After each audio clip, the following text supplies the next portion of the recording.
the heart of Nkandla, where shadows whisper and the moonlight weeps, lies the tale of Queen Zuri and the darkness she brought upon our land. Long ago, in a village nestled deep within the African savannah, there ruled a queen named Zuri. Her beauty was renowned far and wide, her ebony skin shimmering under the sun, and her eyes as deep and mysterious as the night sky itself. But behind her regal facade lurked a darkness that sent chills through the hearts of all who dared to cross her path. In the serene African village of Nkandla, villagers gathered under the baobab tree, their faces etched with worry and fear. The grand silhouette of Queen Zuri's palace loomed ominously on the hill, casting shadows over the villagers' hushed conversations. They spoke in quiet tones, pointing toward the palace where Queen Zuri ruled with an iron fist. Queen Zuri stood on her palace balcony, her majestic figure outlined against the setting sun. Her gaze was stern and commanding as she surveyed her kingdom spread out below. Villagers went about their daily tasks, casting nervous glances toward the palace, knowing that her rule brought both prosperity and fear. As night fell, whispers of darkness spread through the village like a creeping fog. Villagers gathered near a communal fire, faces illuminated by the flickering flames. They spoke of mysterious disappearances plaguing the village, of children vanishing without a trace. Shadows moved ominously around them, hinting at the malevolent presence that lurked in the palace on the hill.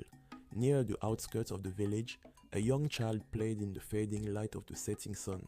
The child's innocent curiosity turned toward Queen Zuri's palace, where strange rituals were whispered to take place under the cover of night.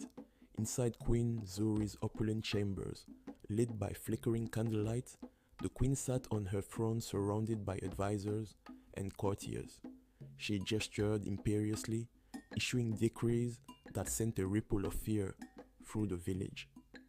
Her authority was unquestioned, her commands followed without hesitation, for none dared to defy the queen who held sway over their lives and futures. In a hidden chamber of the palace, Queen Zuri performed midnight rituals with hooded figures by her side. They stood in a circle, candles flickering, as dark shadows danced on the walls. The air was heavy with the scent of incense and the palpable sense of dread that gripped the village. One stormy night, thunder rumbled ominously overhead as Queen Zuri's palace was engulfed in darkness. Tendrils of shadow crept through the village, causing villagers to huddle in their homes, sensing the malevolent presence that had descended upon them. The queen's power seemed to grow, and fear spread like wildfire among those who whispered her name in the dark. But amidst the fear and darkness, a brave villager armed with torch and determination confronted Queen Zuri in her palace. The queen's eyes blazed with fury as she faced the villagers' defiance. Shadows writhed around them, the air thick with tension as the fate of Nkandla hung in the balance.